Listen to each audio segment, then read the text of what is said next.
Hello, this is Vincent. Yes, welcome to today's lesson in the English language class. We are looking at some common mistakes in English. Some common mistakes in English. How some words are used in the wrong context, though those words are English words. So we'll be looking at the words in pairs. And before that, if you haven't subscribed to this channel, kindly do so for me. Just hit on the subscribe button on your screen and let's get started. The first pair of words we are looking at is weather and weather.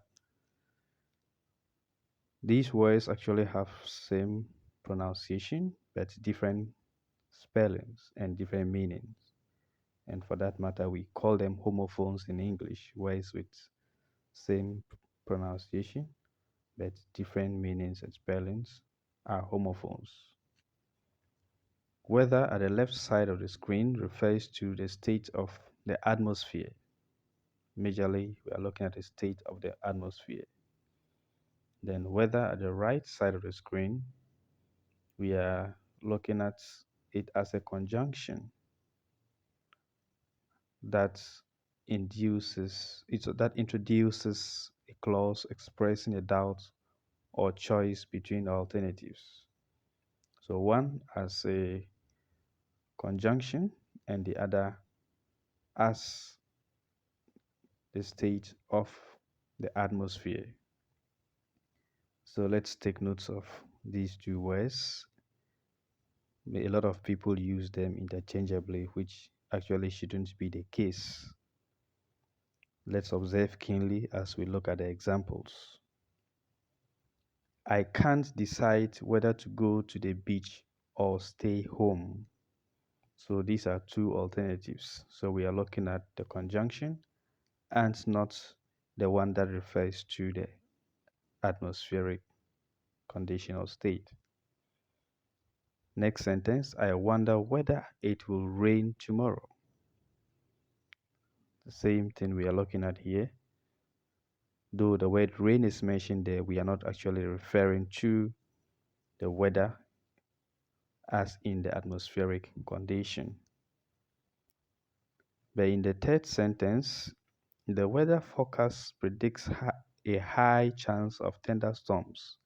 So referring to a people that actually work regarding the atmospheric condition. So we use that weather.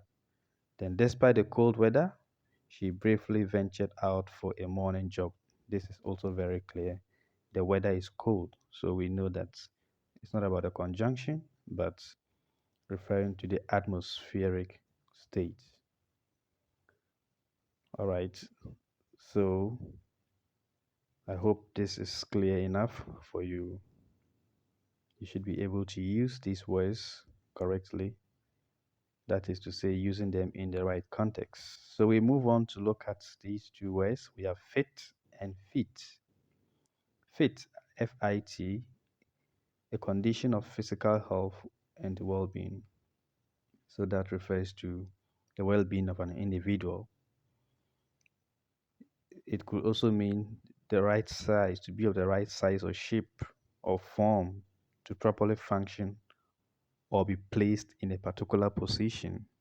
So say someone does not fit this position.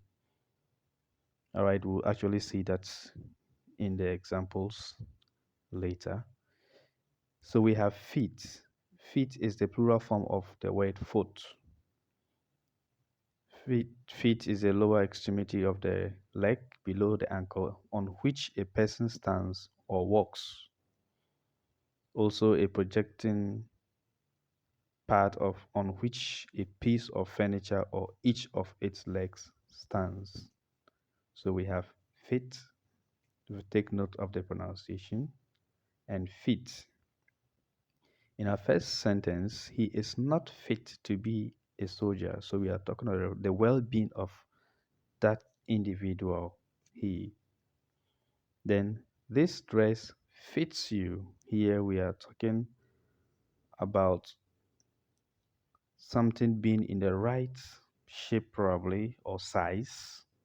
So the size, the shape of the dress, we say it fits the person. So here we are looking at it as a verb, and it must inflect to agree with the subject, which is in the third person singular, and the subject is this dress. That's why we have an S there. More explanation on this will come on a video for verbs. My feet hurts. So here referring to feet refers to what? The part of the body, human body. Then the room measures 12 feet by 15 feet. So here feet is used as a unit of measurement. So you can add that feet can also be used as a unit of measurement. Try to get more examples of fit and feet.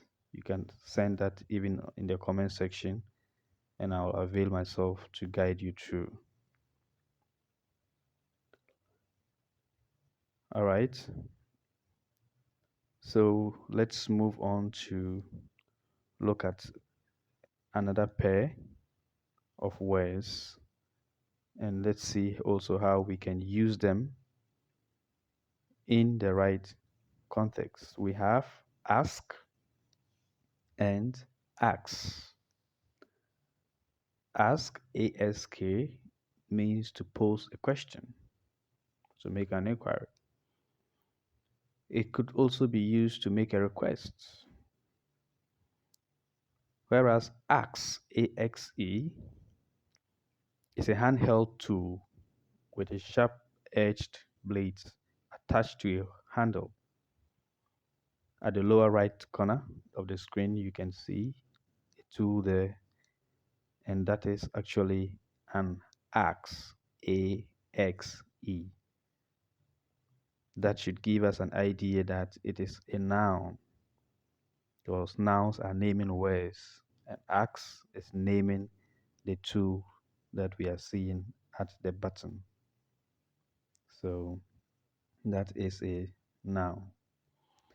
Okay, so we are seeing an axe here again, and we can see its function. Now, in our examples, may I ask for your assistance in completing this task? So the form or structure of the sentence is though interrogative, but the function is to make a request or ask for permission, to make a request. Now, in the second sentence, Kylie asked her the question. So here is about posing a question. But in the third sentence, he used an axe. So you can see the axe here. He used an axe to divide the wood. So we saw an axe which was used to divide the wood. Then we have my brother has an axe for sale. Remember, I said it's a noun. Only nouns can take an. My brother has an axe. Good. So if you haven't subscribed to this channel, kindly do so. Like the video, share with a friend, and leave a comment in the comment section. Feel free to suggest more words that you would want me to share with you. Thank you so much for joining me in today's video. See you in our next video.